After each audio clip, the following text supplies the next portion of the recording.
Nako, eto muna lakay dahil ligit sa 5,000 katao na ang lumikas habang 80,000 naman ang apektado ng bagyong Maymay at ng Habagat.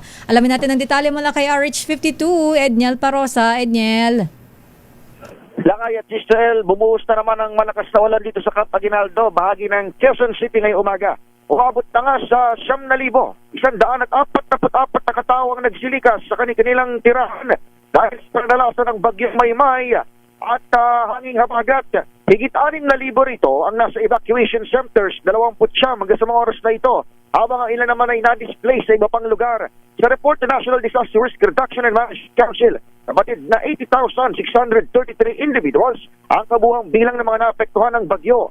Galing mga ito sa Ilocos Region, Cagayan Valley, Gitnang Luzon, Bicol Region, Region 9 ng Zamboanga Peninsula, Bangsamoro Autonomous Region at Cordillera Administrative Region. Partikular na nakaranas ng mga pagbaha ang 83 area sa Ilocos Norte o Ilocos Region, Gitnang Luzon, Zamboanga Peninsula at Bangsamoro. Pero hanggang ngayong umaga, Agosto 6, wala pang naiulat o nagre-reflect na datos ng casualty dito sa NDRMC.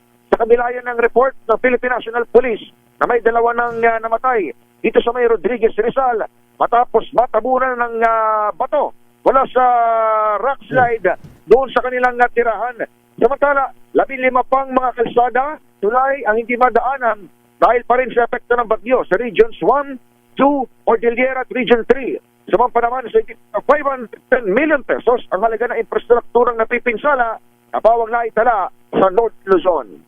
Ako sa Edniel Parosa, nag-uulat para sa DZRH. Una sa Pilipinas, una sa Pilipino.